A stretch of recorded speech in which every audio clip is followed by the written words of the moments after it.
Hello दोस्तों, और कैसे आप सभी लोग। मैं आप सबका अपना अविनाश, आप लोग के अपने यूट्यूब चैनल द टैलेंट गुरु में आप सभी लोग का स्वागत करता हूं।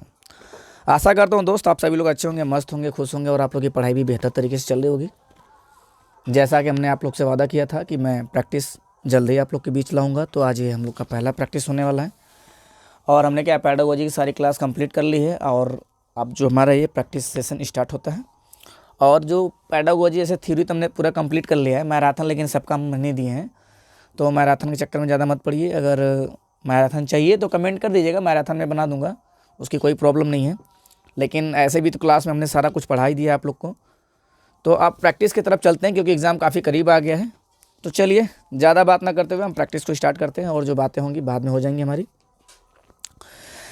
पहले भी है कि निम्नलिखित में से कौन सा एक चरण पोलियो द्वारा दिए गए समस्या समाधान के चरणों में से नहीं है। आपको क्या देखना है कि कौन सा जो है समस्या समाधान में नहीं है, यही ना। आपको क्या देखना है, कौन सा चरण जो है समस्या समाधान के चरणों में से नहीं है। देख के बताइए क्या होना चाहिए यहाँ पर आंसर। कोई बताए आंसर क्या होना चाहिए। आगे बढ़े, चलिए तो हम स्टार्ट करते हैं। यहाँ देखते हैं क्या होने वाला है हमारा आंसर। तो आप देख पा रहे हैं कि भैया यहाँ पे जो समस्या समाधान के चरणों के बारे में जो पूछा है ये पोलियो जो भैया ना एक मनोवैज्ञानिक है। पोलियो क्या है, एक मनोवैज्ञानिक है, ठीक है। पोलियो क्या है, एक मनोवैज्ञानिक है। पेन थोड़ा सा मोटा कर लेते हैं, ज़्यादा हो गया, ज़्यादा हो गया। चलिए ठीक है। तो क्या करना है, पोलियो क्या है, मनोवैज्ञानिक है। इसमें क्या है कि ये बताते हैं कि ये क्या है, ये पोलियो द्वारा दिए गए मनोवैज्ञानिक। पोलियो क्या है, एक मनोवैज्ञानिक है। इन्होंने बताया है कि जो समस्या समाधान के चरण हैं, इन्होंने सबसे पहले माना था समस्या को। किसको मांगा था भैया, समस्या को पहले क्या करना है, समस्या को पहले समझना इन्होंने बताया। और उसके बाद दूसरा चरण इनका होता कि योजना बनाना। पहला क्या चरण है, पहला इनका ये है, दूसरा चरण ये है, ठीक है ना। और तीसरा चरण जो इन्होंने बताया है योजना का संचालन करना। तीसरा चरण क्या है, योजना का संचालन करना। पहला चरण ये हो गया, दूसरा चरण ये है, तीसरा चरण क्या है, ये है योजना का संचालन करना। अच्छा, पूछ रहा कौन सा चरण नहीं है, तो जो बचा वही हमारा आंसर हो जाएगा। तो हमारा क्या बच रहा है, पुनः योजना बनाना हो जाएगा। और लास्ट तीन चरण तो हमने बता दिया। लास्ट जो है चौथा चरण जो हम लोग का है, वो चौथा चरण हमारा क्या होने वाला है, निरीक्षण और व्याख्या करना। लास्ट चरण हमारा क्या है, निरीक्षण और व्याख्या करना, ठीक है। तो हमारा लास्ट चरण होगा। तो चलिए उम्मीद करता हूँ समझ में आ गया होगा। तो अगले क्वेश्चन की तरफ चलते हैं। अगला क्वेश्चन देखिए क्या है, अगला क्वेश्चन को ध्यानपूर्वक देखिए क्या कह रहा है। पहले क्वेश्चन पढ़ लेते हैं, इसके बाद में आगे बात करते हैं। ये कह रहा है भैया कि एक प्राथमिक कक्षा का अध्यापक अपने विद्यार्थी को अपने आसपास पड़ोस, मतलब एक क्या है, विद्यार्थी एक प्राथमिक कक्षा का अध्यापक, अध्यापक कह रहा है, कौन कह रहा है, अध्यापक अपने विद्यार्थी को अपने आसपास कम से कम 5 परिवार, कितने, कम से कम 5 परिवार में कक्षा पाँचवीं में पढ़ रहे लड़के और लड़कियों को आंकड़े एकत्रित करने को कहता है। मतलब सेंस निकल के आ रहा है कि आपको आंकड़ा एकत्रित करना है। क्या एकत्रित करना है, आंकड़ा एकत्रित करना है। तो निम्नलिखित में से कौन सा क्रियाकलाप के उद्देश्य का अति उपयुक्त, आप देखना भैया कि आंकड़ा किस में बता रहा है। आप हमको देखना है, ऑप्शन में देखना है कि आंकड़े के बारे में कहाँ कह रहा है। पहला ऑप्शन हमारा क्या है इसमें, कि विद्यार्थियों को अपने आसपास पड़ोस में लैंगिक जेंडर भेदभाव के प्रति जागरूक करना। यहाँ तो कहीं जेंडर की बात कही नहीं की, वो इसने ये बताया कि जो विद्यालय में जो बच्चे आ रहे हैं उसके यहाँ पढ़ने के लिए, उनको बोला है कि अपने आसपास के 5 परिवारों के बारे में डाटा एकत्रित करना है। तो कहीं लिंक की बात कर नहीं रहा है, तो ये तो हमारा क्या हो जाएगा, आंसर यहीं पे क्या हो जाएगा, गलत हो जाएगा ये। आगे बढ़े। अगला कह रहा है कि विद्यार्थियों को अपने समुदाय से परिचित कर। अच्छा, अगला ये है ना प्रकरण। अगला क्या है, प्रकरण आंकड़ों का प्रबंधन करना। प्रकरण आंकड़ों का प्रबंधन का परिचय देना, मतलब आंकड़ों का प्रबंधन का परिचय देना, मतलब परिचय देने के लिए बात कर रहा है कहीं कहीं। ये बातें तो सही है, प्रकरण आंकड़ों का प्रबंधन का परिचय देना, ठीक है, ये बातें भी सही लग रही। आगे देखते हैं, विद्यार्थियों को अपने समुदाय से परिचित। अरे भैया वो पहले से परिचित हैं, जब कक्षा 5 की बात कर रहा है तो पहले से परिचित हैं, समाज में पता है। और ये कह रहा है गृह कार्य देना। तो गृह कार्य देना कहीं ना कहीं हमारा क्या होता है, गलत होता है। तो यहाँ पे मेरा एक ही ऑप्शन बच रहा है, क्या, बी, जो हमारा क्या होगा, सही होगा। आगे बढ़ते तीसरे क्वेश्चन की तरफ देखते हैं क्या है। अगला क्या कह रहा है भैया कि क्वेश्चन पढ़ लेते पहले। ये कह रहा है एक गणित के शिक्षक के रूप में, एक गणित के शिक्षक के रूप में आप, एक गणित शिक्षक के रूप में आप बच्चों के गणित के प्रदर्शन को सुधारने के लिए संभावित शिक्षकों को क्या परामर्श देंगे। फिर से पढ़ लीजिए। एक गणित के शिक्षक के रूप में, आप गणित के शिक्षक हैं, क्या है, गणित के शिक्षक के रूप में आप बच्चों को गणित के प्रदर्शन को सुधारने के लिए, ये कह रहा है एक शिक्षक है दूसरे शिक्षक को बता रहा है ना, एक अध्यापक दूसरे अध्यापक को बता रहा है कि बच्चों को कैसे संभालना है, मतलब गणित में कैसे सुधारना है। पहले इसने क्या किया, बच्चों को अभ्यास के लिए अधिक से पुस्तकें उपलब्ध कराना, अधिक से अधिक। हमने बताया भैया कि अभ्यास कहीं ना कहीं क्या करता है, हमारा नेगेटिव सेंटेंस है। बार बार एक ही चीज़ को रटवाना, परिभाषा रटवाना, ही मात्र बल देना, हमने नेगेटिव पॉजिटिव में लिखवाया हुआ है। उसको अगर आप नहीं देखें तो उसको पहले आप देख लीजिए, तब ज़्यादा आपको समझ में आएगा। अगला कह रहा है कि अभिभावकों को परामर्श देना। हम कह रहे हैं बच्चे को आप पढ़ा रहे हैं तो अभिभावक को क्या करेंगे, परामर्श देने से ही देख के वो बच्चों को घर पर, परामर्श जो बात होती है, परामर्श होता है, निर्देश होता है, वो बात ठीक है, लेकिन आप ट्यूशन लगाने कहाँ बात। अगर बच्चा ट्यूशन से ही पढ़ेगा तो आप किस लिए हैं। अगर बच्चा आपके विद्यालय में आ रहा है और आप ट्यूशन के माध्यम से उसको पढ़ाने के लिए कह रहे हैं अभिभावक से, तो आप किस लिए हैं वहाँ पे, तो तब तो मतलब आपकी ज़रूरत नहीं है वहाँ पे। तो कहीं ना कहीं दोनों सेंस हमारा क्या लग रहा है, गलत है। अगला चलते हैं।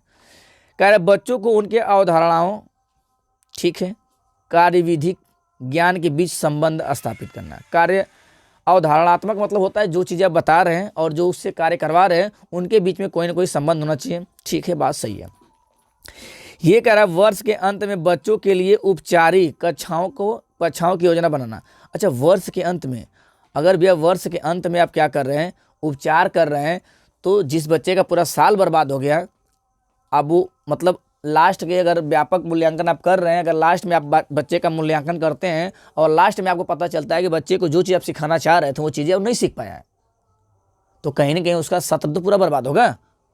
सतत मूल्यांकन आपको करना चाहिए था, लगातार मूल्यांकन करना चाहिए। मूल्यांकन करने का मेरा सेंस यही होता है कि बच्चे के अंदर जाने कि उसके अंदर कमियां क्या थी, जो हमने चीज़ सिखाई वो क्यों नहीं सीख पाया, मतलब निदानात्मक कारण का पता लगाना है। तो कहीं ना कहीं ये भी हमारा क्या है, गलत है। तो एक ही ऑप्शन हमारा बच रहा है क्या, सी, जिसमें क्या दे रहा है, अवधारणात्मक और कार्य विधिक ज्ञान के बीच में संबंध स्थापित कराना। अच्छा, अगले पे चलते हैं। अगला क्या कह रहा है, अगला भी हमारा क्या कह रहा है, अगला क्वेश्चन है पहले पढ़ लेते हैं। प्राथमिक क्या दे रहा है, पढ़िए आप एक बार।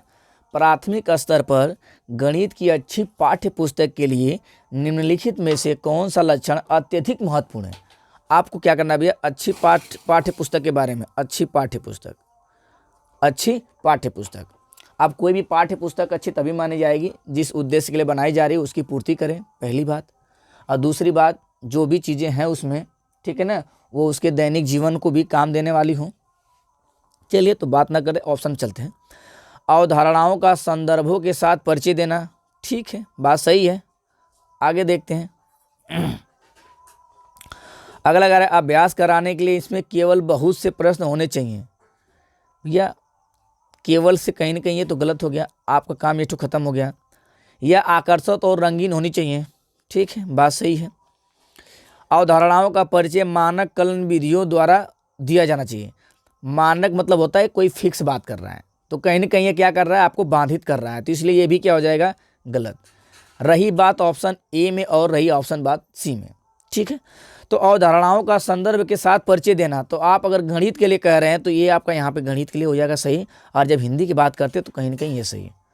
तो सही तो हम कह सकते थे इसको भी, लेकिन सही इसलिए नहीं कह रहे हैं कि यहाँ पे पूछ रहा है कि पॉजिटिव तो ए भी है और पॉजिटिव सी भी है, पॉजिटिव ए भी है, पॉजिटिव सी भी है, लेकिन कह रहा है अत्यधिक महत्वपूर्ण, इन दोनों में सबसे ज़्यादा क्या महत्वपूर्ण है, तो इन दोनों में से सबसे ज़्यादा महत्वपूर्ण क्या है, ये है।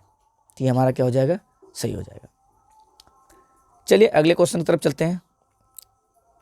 ये हो गया, ये देखिए, इसको ध्यान से पहले समझिए क्या कह रहा है क्वेश्चन। यह कह रहा है कि राष्ट्रीय पाठ्यचर्या की रूपरेखा 2005 मानता है कि गणित में चिंतन और तर्कण का एक निश्चित तरीका आवश्यक है। यह दृष्टि चरितार्थ की जा सकती है। ज़्यादा दिमाग लगाने की बात नहीं भैया, आपको एनसीएफ के बारे में अच्छे से पढ़ाया गया है। एनसीएफ को फॉलो करिए, देखिए क्या कह रहा है। और रही बात चिंतन की और रही तर्कण की, तो मतलब जहाँ पे आपको आज़ादी मिलेगी वहीं पे क्या करेंगे, ज़्यादा से ज़्यादा कहीं ना कहीं चिंतन का सेंस किससे आता है, रचनात्मक, सृजनात्मक। बात हम बार बार बताते हैं, रचनात्मक, सृजनात्मक, सृजन करना, मतलब नई चीज़ों का निर्माण करना। जिस ऑप्शन में दिखेगा वही ऑप्शन हमारा क्या हो जाएगा, सही हो जाएगा। तो चलिए देखते हैं किस ऑप्शन में कह रहा है कि छात्रों को विशेष अनुशिक्षण देकर, विशेष मतलब भैया कहीं ना कहीं केवल कौन जो, या तो विशेष कौन होते हैं, विशिष्ट बालक कौन होते हैं, या तो पढ़ने में जो सबसे ज़्यादा तेज हो, या तो जो सबसे ज़्यादा गधे हो वो। तो केवल विशेष की बात नहीं की जाएगी, तो इसलिए कहीं ना कहीं एक सेंस हमको क्या लग रहा है, विशेष की वजह से है गलत। अगला उपाकर अन्वेषण, अच्छी बात है। अन्वेषण, उपागम, हस्त कौशल, सामग्री का उपयोग करना, मतलब खोजने की बात आ रहा है, और हमने बताया कि आपको खोजने पे ध्यान देना है। अवधारणाओं का वास्तविक जीवन से संबंध जोड़ना, छात्रों को चर्चा में शामिल भी करना, हम बताते हैं बहुत अच्छी चीज़ है। तो यहाँ कहीं ना कहीं अन्वेषण मिल रहा है, चर्चा में शामिल। हस्त उपागम मतलब क्या है, करके सीखने का अवसर दे रहा है ना, तो ये भी पॉजिटिव, इसको रखते हैं। आगे चलते हैं। गणित की सभी पाठ्य पुस्तक को दोबारा लिखना है, ये भी दोबारा लिखने से थोड़ी बच्चा सीख जाएगा। पाठ्य पुस्तक में दी गई समस्याओं प्रश्नों को हल करने पर बल देना, हमने बताया जिस ऑप्शन में बल देना होगा वो क्या होगा, गलत होगा। जिसमें बार बार रिपीट करवा रहा है वो भी क्या हो जाएगा, गलत हो जाएगा। तो यहाँ पे हमारा एक ही ऑप्शन बच रहा है, वो ऑप्शन क्या है, बी, ये हमारा क्या है, सही है। ठीक है, यहाँ पे क्या सही हो जाएगा, हमारा ऑप्शन बी सही हो जाएगा। आइए अगले क्वेश्चन चलते हैं। अगला क्वेश्चन क्या कर रहा है, पहले ध्यान से इसको रीड करिए, ये अच्छा क्वेश्चन है, ठीक है ना, इसको ध्यान से रीड करिए क्या बोल रहा है। इसने कहा कक्षा 3 की एक अध्यापिका अपने छात्रों, कक्षा 3 की एक अध्यापिका है, अपने छात्रों के लिए निम्नलिखित प्रश्न पढ़ती है। क्या पढ़ती है कि अगर मैं 2 दहाई में से 2 इकाई घटाती हूँ तो उत्तर क्या होगा। 2 दहाई में से 2 इकाई, देखिए 2 दहाई में से 2 इकाई घटाती हूँ, दहाई के स्थान पे क्या होना चाहिए, 2 दहाई, मतलब इकाई के स्थान पे कुछ न कुछ होगा। हम मान लेते हैं इकाई के स्थान पे 0 है, तो दहाई पर हम 1 से क्या 9 तक लिख सकते हैं ना, 1 से हम 9 तक लिख सकते हैं, क्या लिख सकते हैं, 9 तक, और इसके पीछे 0 रहेगा। ठीक है, अच्छी बात है। तो एक छात्र ने उत्तर दिया कि उत्तर शून्य, तो किसी भी कंडीशन में लग रहा है क्या, अगर 10 होगा, 20 होगा, 30 होगा, 40 होगा, 50 होगा, तो कभी क्या उत्तर शून्य आ सकता है, नहीं आ सकता है। अगर कह रहा है अगर मैं 2 दहाई, 2 तो कह रहा है ना, 2 से ऊपर ले जाएंगे तो कहीं शून्य आने वाली बात नहीं, तो कहीं ना कहीं छात्र क्या कह रहा है, इस बात को गलत कह रहा है। आगे बढ़ते हैं। निम्नलिखित कथनों में से आपको देखना है कौन सा कथन सही है, आइए उसको देखते हैं। पहला ऑप्शन क्या है भैया, ध्यान से रीड करिएगा, डायरेक्ट हम ऑप्शन ही दिखा रहे हैं आपको। देखिए, छात्र द्वारा दिया गया आंसर सही है, नहीं भैया, अभी हम देखें कि आंसर क्या है, गलत है। जो छात्र ने बताया वो आंसर क्या है, गलत है। अच्छा, छात्र में स्थानीय मान की संकल्पना को दृढ़ करने के लिए शिक्षक को मूर्त सामग्री का प्रयोग करना चाहिए। कहीं ना कहीं मूर्त सामग्री की बात सही है, जो हमने आपको एल्पस थ्योरी में बताया हुआ है। एल्पस थ्योरी में हमने आपको बताया हुआ है कि पहले साकार वस्तु दिखाई जाती है, तो कहीं ना कहीं ये बातें भी सही है। शिक्षक को अभ्यास के लिए 10, अच्छा अभ्यास वाला क्या होगा, गलत होगा, हमने भी बताया था। शिक्षक को छात्र के उत्तर पर ध्यान नहीं देना है, अरे भैया जब ध्यान नहीं देंगे तो कैसे आप सिखाएंगे, तो ये भी गलत, ये भी गलत है। तो लास्ट में हमारा क्या बच रहा है, बस ये पॉजिटिव है, ये हमारा क्या हो जाएगा, सही हो जाएगा। आगे बढ़े, वो इसलिए सब संकल्पना दिखा रही है, मतलब को स्थानीय मान उसके अंदर सिखाना चाहती है। आज ये भैया इसको हमने बहुत अच्छे से आपको पढ़ाया हुआ है, बंद अंतर वाले प्रश्न और मुक्त अंतर वाले प्रश्न को हमने बहुत अच्छे से पढ़ाया हुआ है। तो बंद सिरे वाला प्रश्न ये कहता है कि आपको अनुमति नहीं है ज़्यादा सोचने की, आप किसी के बारे में कितनी भी जानकारी आपको क्यों ना पता हो, लेकिन आपको सोचना ही नहीं है। कितना भी सोचेंगे लेकिन आंसर किस में देना है, छोटे शब्दों मतलब कम शब्दों में आपको आंसर देना है। हमने बहुत अच्छी तरह बताया हुआ है कि अपसारी क्या होता है, अपसारी क्या होता है, बंद अंत वाले क्या होते हैं, खुले अंत वाले क्या होते हैं, तो उसको अच्छे से देख लीजिएगा। इसमें पहला ऑप्शन है, ऐसी 5 संख्याओं की सूची बनाओ जो कि 3 अंकों वाली संख्या है। 5 तो सूची बनाना भैया, ऐसी 5 संख्याओं की सूची बनाओ जो कि 3 अंकों वाली संख्याएं हैं और उनमें दहाई के स्थान पर 5 है। तो 5 अंकों की जो सूची बनाना, आप कई संख्या मतलब 5 अंक की कोई भी संख्या बना सकते हैं, कहीं ना कहीं 5 तरीके से बनाना है, लेकिन इकाई के अंक पर क्या होना चाहिए, 3 होना चाहिए, और उनमें दहाई के स्थान पर 5 होना चाहिए, मतलब इकाई के स्थान पर 3, ठीक है ना। अंकों 3 अंकों वाली, अच्छा 3 अंकों वाली होनी चाहिए, सॉरी, क्या करना, 3 अंकों वाली होनी चाहिए ना। तो 3 अंकों वाली के लिए हम क्या कह सकते हैं, तो 3 अंक वाली 1 2 3 अंकों वाली हो सकती है, जो कह रहा है कि इकाई के स्थान में 5 है।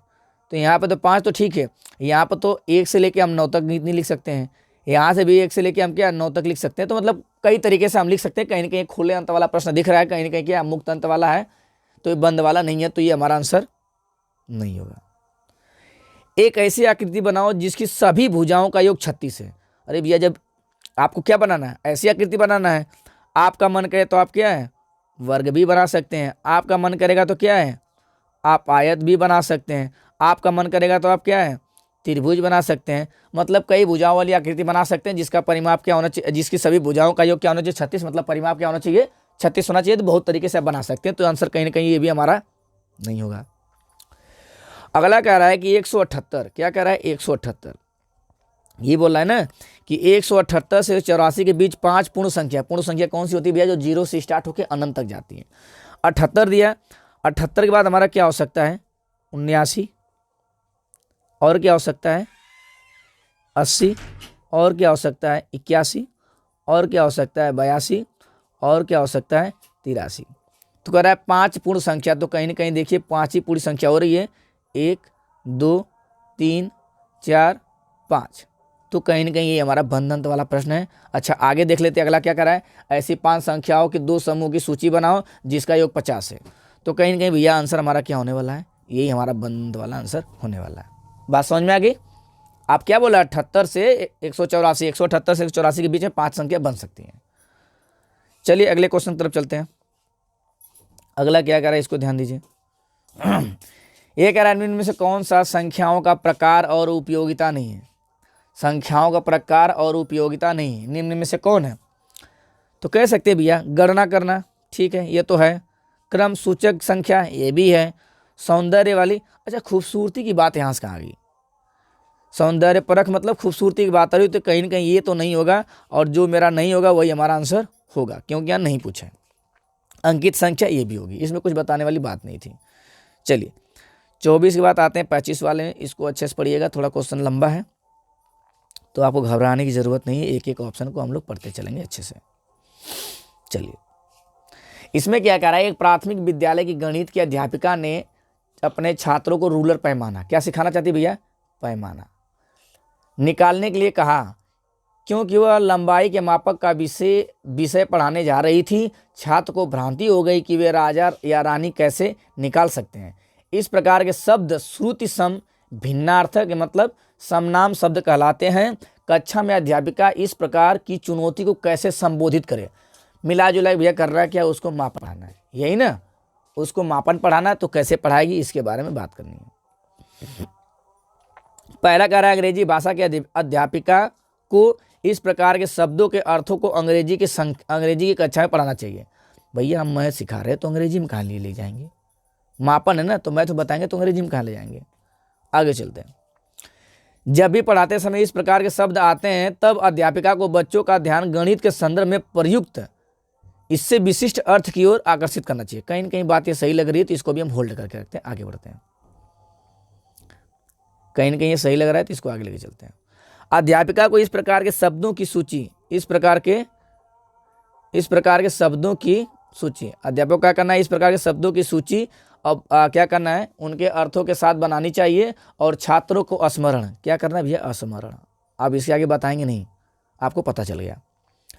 अगला अगर अध्यापिका को ध्यान नहीं देना चाहिए, भैया ध्यान नहीं देगी, ध्यान नहीं देगी तो क्या किस लिए रखी गई अध्यापिका, किस लिए भैया, उसको मापन पढ़ाना चाह रही है, गलत बच्चे बताएंगे तो ध्यान नहीं देगी, तो स्मरण से ये गलत हो गया, ध्यान नहीं देने से ये गलत हो गया। तो मेरा बच क्या रहा है मेरा, और इसने बता दिया अंग्रेजी भाषा में था, तो क्या अंग्रेजी भाषा में नहीं सिखाएगी, मैथ में आया तो मैथ में सिखाएगी। तो कहीं ना कहीं मेरा आंसर क्या होने वाला है, बी हमारा सही हो जाएगा, कि उसके गणित के बारे में क्या करना है, कुछ ना कुछ चीज़ उसको बतानी है। अगला चलते हैं, इसको ध्यान से पढ़िएगा। ये कह रहा है कि गणित में निरंतर, ध्यान दीजिएगा, पहले पूरा ऑप्शन देख लीजिएगा। कह रहा है गणित में निरंतर और व्यापक मूल्यांकन के अंतर्गत सम्मिलित होगा। भैया क्या कह रहा है, मूल्यांकन की बात कर रहा है। व्यापक और निरंतर, निरंतर मतलब लगातार जो हो रहा है, व्यापक मतलब जो साल के अंत में होता है, और व्यापक को हम ये भी कह सकते हैं शैक्षिक और शैक्षिक दोनों तरफ से मूल्यांकन, जो पढ़ाया गया उसका भी मूल्यांकन, जो नहीं पढ़ाया गया है उसका भी मूल्यांकन करना है। अच्छा, क्या कह रहा है, छात्रों की अवधारणात्मक समझ पर विस्तृत प्रतिपुष्टि देना। ठीक है, प्रतिपुष्टि की बात अभी करके रखते हैं। कक्षा में फेल और पास की संख्या की प्रतिशत के अनुसार केवल सामूहिक प्रगति, ये तो गलत हो जाएगा, इसमें कुछ कहने की बात नहीं है, फेल पास की बात नहीं करना। गणित में अच्छा, संपूर्ण वर्ष में छात्रों की प्रगति, ये भी बात कहीं ना कहीं सही लग रही है, तो इसको भी अभी हम रोक के रखते हैं। अगला कह रहे गणित में अधिगम के न्यूनतम स्तरों को जानना। कौन भैया पढ़े में सबसे गधा होकर बारे में जाने के हमके नहीं, हम मूल्यांकन इसलिए करते हैं सर, हम मूल्यांकन इसलिए करते हैं कि ताकि हमें पता चल सके कि बच्चे कितना सीखे हैं और कितना भी बाकी है, और जो चीज़ हमने सिखाया वो सही सीख पाए कि नहीं, इसके बारे में जानने के लिए ही हम मूल्यांकन करते हैं, ना कि फेल पास करने के लिए, ना कि ये जानने के लिए कौन गधा है कौन पढ़े में तेज है। तो हमारा ए और सी पॉजिटिव लग रहा है, तो देखते हैं क्या इसमें दिया है। तो इसमें मेरा क्या आंसर सही हो जाएगा भैया, जहाँ पे ए और सी दिखेगा वो हमारा क्या हो जाएगा, सही हो जाएगा। तो मेरा ए और सी दिख रहा है ऑप्शन सी में ना, ऑप्शन सी में हमारा ए और सी दिख रहा है, तो ये हमारा क्या हो जाएगा, सही हो जाएगा। अगले क्वेश्चन की तरफ चलते हैं। अगला क्वेश्चन क्या कह रहा है ये कह रहा है, ले लेते हैं चार ऑप्शन को एक साथ ही, पढ़ने में दिखाई दे रहा है आपको, ठीक है दिखाई दे रहा है, इतना दिखाई दे जाएगा, कोई बात नहीं, अंग्रेजी का हटा देते हैं। ये कह रहा है कि निम्नलिखित में से कौन सा कथन गणित में मानचित्रण के बारे में सही नहीं है। अच्छा, मानचित्र के बारे में सही नहीं, हमने आपको सममित रेखा पढ़ाया है, मानचित्रण पढ़ाया है, एक ही जगह दोनों पढ़ाया है। तो मानचित्रण क्या कहता है भैया, उच्च गणित में कई विषयों का आधार, अच्छा मानचित्र उच्च गणित में कई विषयों का आधार, अच्छा नहीं बताना ना, का आधार मूलाधार बनता है, बात सही है, कहीं ना कहीं ये बातें सही हैं, ठीक है। अच्छा, मानचित्र द्विक संबंधित सोच को मजबूत करता है, ये भी बात सही है। मानचित्र समानुपातिक सोच को बढ़ावा देता है, हमने बहुत अच्छे से उस पॉइंट में लिखवाया हुआ है, तो ये भी कहीं ना कहीं क्या है, सही है। मानचित्र में केवल, देखिए यहाँ पे केवल लिखा है, जब केवल लिख दिया तो हमसे यही पूछा नेगेटिव कौन सा है, तो ये हमारा क्या हो जाएगा, सही हो जाएगा, इसमें ज़्यादा सोचने की बात नहीं थी, बस डायरेक्ट आ जाते हैं हम केवल पे। अगले पॉइंट की तरफ चलते, अगला क्वेश्चन देखते हैं क्या है। जहां भी आपको नहीं समझ में आएगा कमेंट में आप जरूर करिएगा, सर ये चीज़ें हमको समझ में नहीं आई हैं। ये देखिए साइकोलॉजी के, अच्छा मैथ में वेन हिले के बारे में देखते हैं। वेन हिले के ज्यामिति सिद्धांत में हमने बताया है कि 5 होते हैं, लेकिन 4 हम लोग को पढ़ना है, जिसमें हमने बताया था कि जो दृश्यीकरण है, दृश्यीकरण को ही क्या कहते हैं। अच्छा क्या बता, निम्नलिखित में कौन सा वेन हिले के ज्यामिति तर्क के सिद्धांत का चरण स्तर नहीं है। अच्छा चरण स्तर नहीं है, कह रहा है तर्क के मतलब कौन इसके स्तर में नहीं है। हमने आपको दृश्य वाला बताया है, दृश्यकरण को कहते हैं, चाहे चतुष्कीकरण कहते हैं इसी को, या चक्षुषीकरण कहते हैं, ये तो हमने बताया है। विश्लेषण वाला हमारा दूसरा था, ये हमारा पहला था, ये हमारा दूसरा था। स्वयं सिद्ध कर लेता है, ये किस में था, ये हमारा चौथे चरण में था, जो स्वयं सिद्ध कर लेता है। तो कहीं ना कहीं मूर्त संचालन की बात नहीं की गई है, तो यही नेगेटिव पूछा है आपसे, तो ये वाला हमारा क्या हो जाएगा, सही हो जाएगा, ठीक है ना। मूर्त संचालन कहीं बात नहीं की है। एक में हमने बताया था आकार के आधार पर बता लेता है, दृश्य में आकार या संरचना के आधार पर बताता है दृश्य में।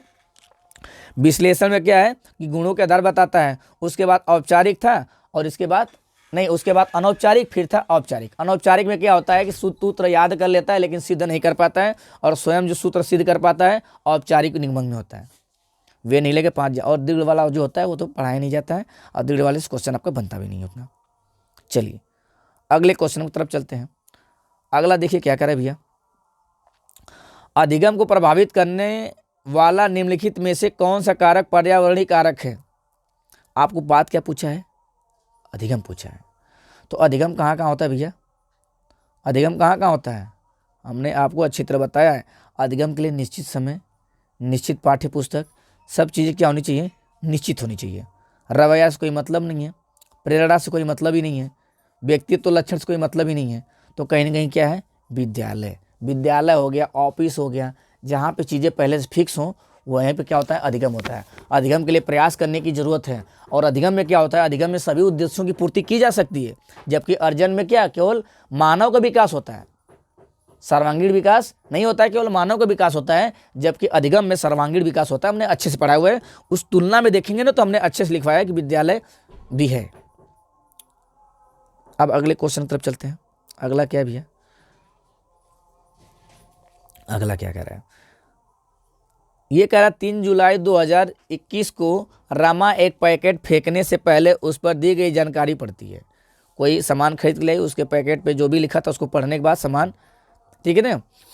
तो कह रहा है पहले उस, कह रहा है पैकेट फेंकने से पहले उस पर, पहले से पहले उस पर दी गई जानकारी, मतलब उस पर लिखा गया था कि 10 तारीख 2021 को क्या है, पैक करने की तारीख थी।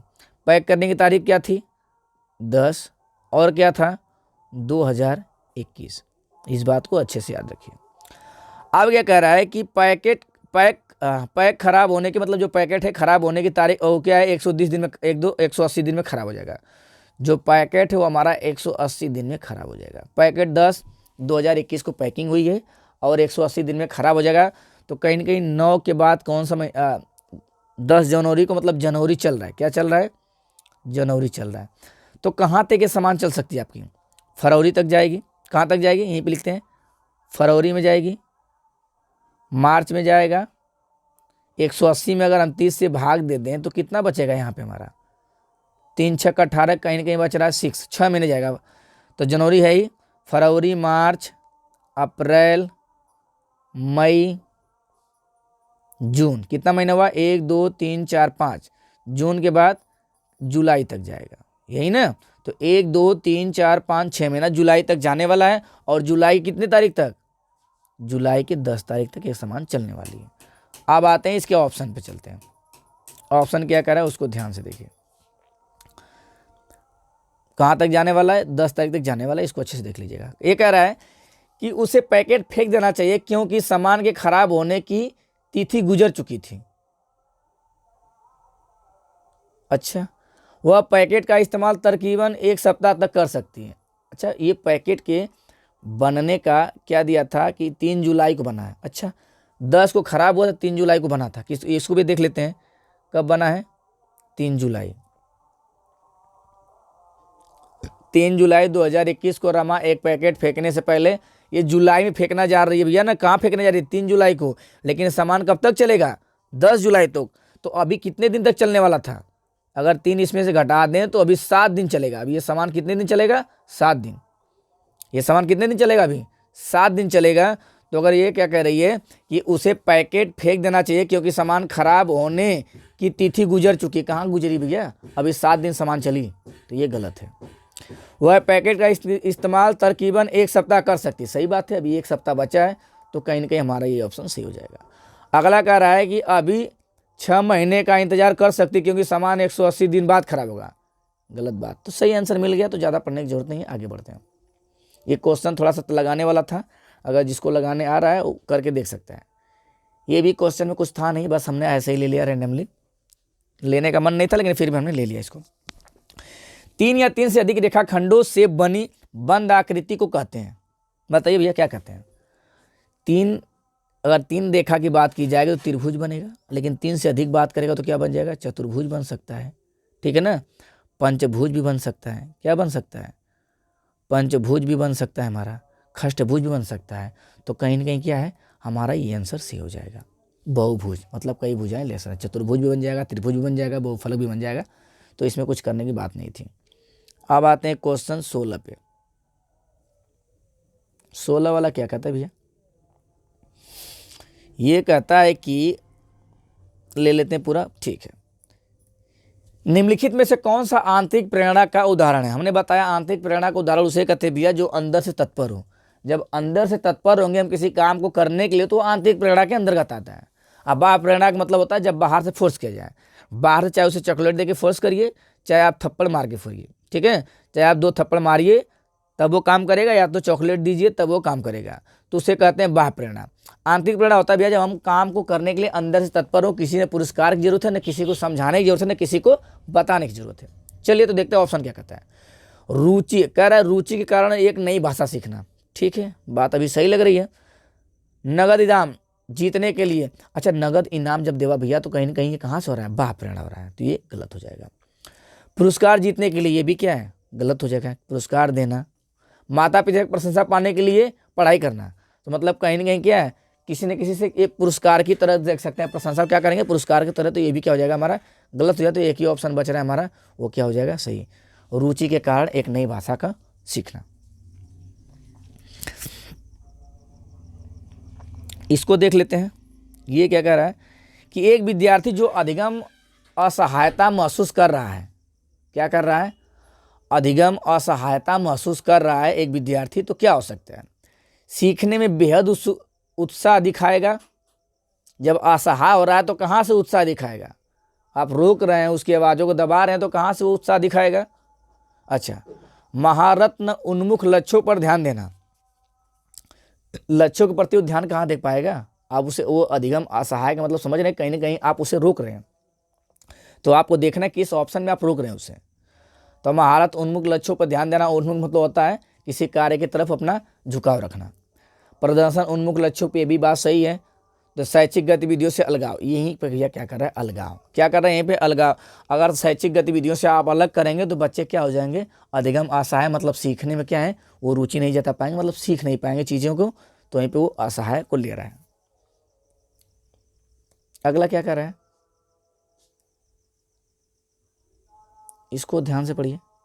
एक विद्यार्थी जो अधिगम असहाय, बात वही है, दोबारा क्वेश्चन रिपीट हो गया है, तो आप लोग आगे चलते हैं। इस क्वेश्चन को पढ़िए, बहुत अच्छा क्वेश्चन है, इसको देखिए कौन कर पाता है। कुछ ज़्यादा खास नहीं है, फिर भी अच्छा क्वेश्चन है। एक शिक्षक द्वारा पढ़ाए जाने विषय वस्तु को छात्र के दैनिक जीवन के अनुभव से जोड़ना, सही बात है। एनसीएफ कहता है उसके दैनिक जीवन से जोड़ के पढ़ाइए, बात सही है। बच्चे स्कूल में जीवन के बहुत से महत्वपूर्ण अनुभव लेकर आते हैं, ये भी बात सही है, जिसपे शिक्षक को ध्यान देना चाहिए। दोनों बातें क्या है, सही है। तो अब देखिए किस ऑप्शन में दोनों बातों को सही कहा गया।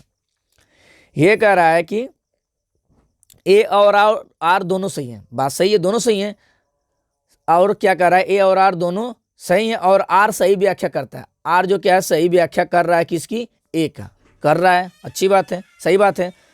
कह रहा है दोनों सही है, लेकिन आर सही व्याख्या नहीं करता है, भैया व्याख्या कर रहा है। पहले ऑप्शन मेरा सही हो जाएगा, आप देख ही लिए हैं कि आर व्याख्या कर रहा था, आप उसे फिर से देख सकते हैं। क्या कर रहा है यहाँ पे, कह रहा है एक शिक्षिका द्वारा पढ़ाए जाने वाले विषय वस्तु को छात्र के दैनिक जीवन से के अनुभव से जोड़ना चाहिए, बात सही है। बच्चे स्कूल आने से पहले क्या है, बच्चे स्कूल आने से पहले उनके पास है, तो मतलब कहीं ना कहीं आर व्याख्या कर रहा है। आगे चलें, आगे पढ़ने की जरूरत नहीं है ऑप्शन, ठीक है, तो आगे हम छोड़ देंगे, आगे देख लिए। तो इसमें क्या कह रहा है भैया, इसमें देखते हैं, इसको थोड़ा ध्यान समझिए कि इसमें एक चीज़ मैं नया चीज़ बताने वाला हूँ। यहाँ पे एक नया शब्द आया है, उस शब्द के बारे में आप लोग जान जाइए। क्या नया शब्द, देखिए, निम्नलिखित में से कौन सा शिक्षार्थी को उनके सीखने का स्वयं मूल्यांकन करने पर उनकी समझ को, स्वयं मूल्यांकन पकड़ के रखिए, स्वयं मूल्यांकन करने और उनकी समझ की जांच करने में मदद करता है। स्वयं मूल्यांकन कब करता है बच्चा, मूल्यांकन भैया कई तरह से होता है। एक तो अध्यापक मूल्यांकन करेगा, एक ठीक है अभिभावक मूल्यांकन करेगा, सहपाठी भी उसके मूल्यांकन करते हैं, और बच्चा खुद से मूल्यांकन कर सकता है। बच्चा खुद से मूल्यांकन कब करता है, जब अपने क्या है, जो भी उसका टेस्ट पेपर है उसको इकट्ठा करके रखता है और अपना देखता रहता है कि हम कितना नंबर किस टेस्ट में पाए। आज तो विस्मरण कर रहा है, तो विस्मरण मतलब मूल्यांकन कैसे कर पाएगा, जब चीजें भूल जाएगा तो मूल्यांकन कहाँ से होगा। अनुकृति मतलब होता है नकल करना, इस पॉइंट को याद रखिए। अनुकृति मतलब होता है नकल, इस पॉइंट को याद रखिए, क्या होता है, नकल करना। अनुकृति मतलब नकल करना। अधिसंज्ञान मतलब कुछ आपको याद है, कुछ चीजें नहीं याद है। रटना तो आपका पहले ही गलत हो जाएगा, और इसका मतलब होता है नकल मारना, इसका भी सेंस कहीं मूल्यांकन से नहीं आ रहा है, विस्मरण से भी नहीं आ रहा है, तो अधिसंज्ञान कहीं हमारा क्या हो जाएगा, सही हो जाएगा। और अधिसंज्ञान का सेंस ये होता है कि आप कुछ न चीजें अगर अपना मूल्यांकन करेंगे, जो चीज पढ़ा दी गई है उसके बाद आपका टेस्ट हुआ है, तो टेस्ट आप देखेंगे ना कितना नंबर पाए, तो अपने नोट्स में देखेंगे। अपने संज्ञान मतलब, अधिसंज्ञान मतलब कुछ तो आपकी जानकारी में होगा कि किस आधार पे आपका टेस्ट लिया गया है, कुछ तो चीज़ आप तैयार कर गए होंगे, तो उसे कहते हैं अधिसंज्ञान। जो आपको पूरे संज्ञान में ना हो, लेकिन कुछ चीज़ें संज्ञान में आपके हो कि किस लिए कराया जा रहा है और क्यों ये चीज़ें हो रही हैं। अगले क्वेश्चन की तरफ देखते हैं क्या कहता है ये। बच्चों में भ्रांतियां होना है, बच्चों में भ्रांतियां होना है। क्यों बच्चों में भ्रांतियां होती भैया, कह रहा असामान्य, अप्रारूपिक,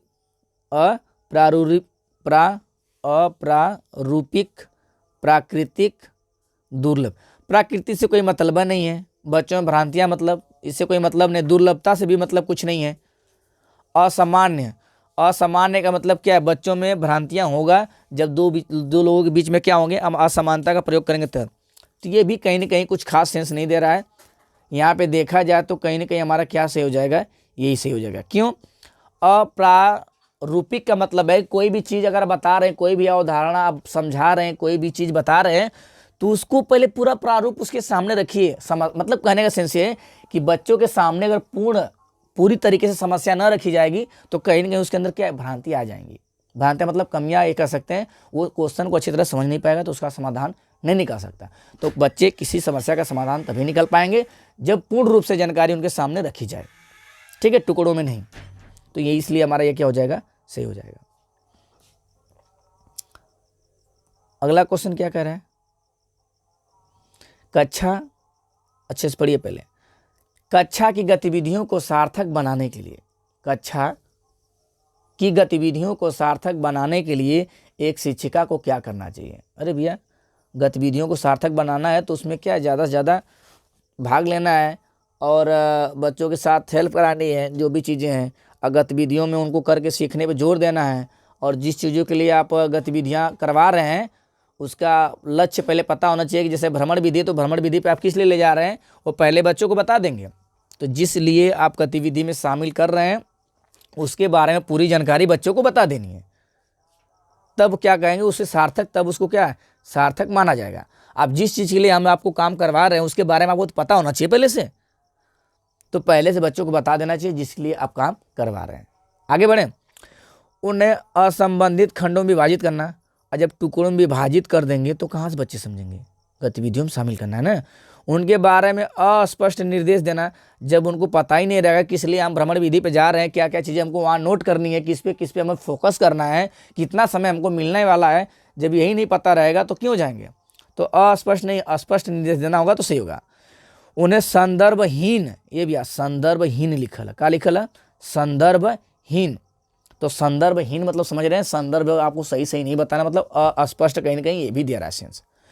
लास्ट बोला कह रहा है कि उचित संदर्भ में स्थित करना, उन्हें उचित संदर्भ में स्थित करना, मतलब जो भी चीज़, जिस चीज़ के लिए आप लेके जा रहे हैं, जो भी आपका उद्देश्य है उसके बारे में पहले से उस बच्चे को अच्छे से बता देना, समझा देना, तब उसके लिए वो क्या होगा, पहले से तैयार होगा।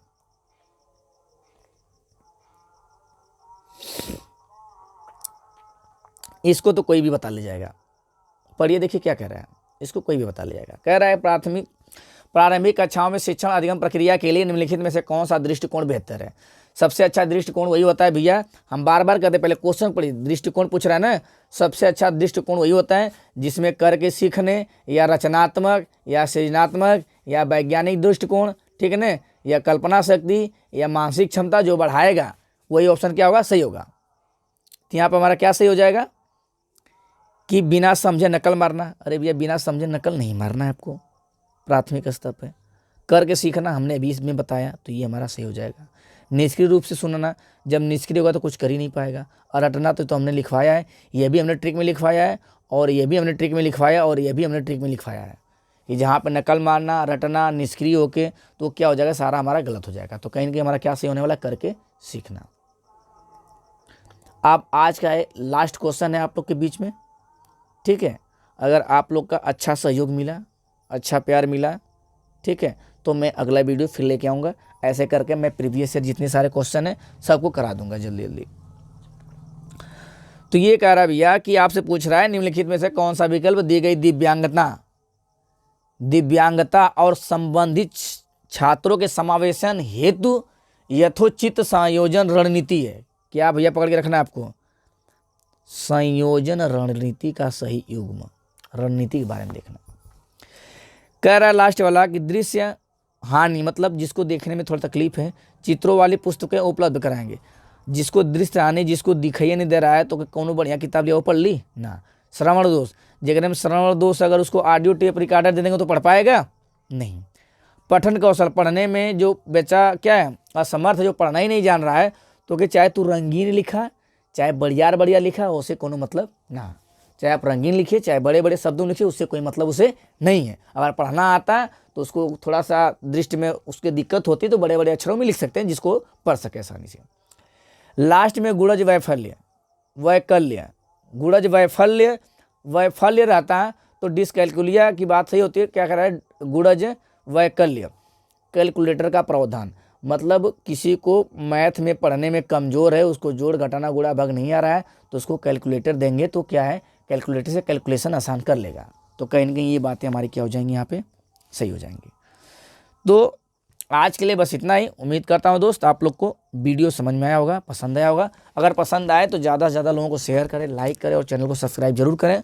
अगर आप लोग का अगर इस पर सम्मान क्या है और आप लोग का सहयोग मिलता है तो फिर कल फिर प्रैक्टिस के लिए हम नया ट्राई करेंगे। अगर आप लोग का मिलेगा तब क्या मिलेगा भैया, सहयोग। अगर ज़्यादा से ज़्यादा लोगों को शेयर करेंगे, लाइक करेंगे, तब क्या है हम अगला वीडियो बनाएंगे। नहीं तो बाकी हमने क्या थ्योरी आपको क्लास में पढ़ाई दिया है, अब प्रैक्टिस वाला हम करा नहीं पाएंगे क्लास में क्योंकि समय का अभाव है इसलिए।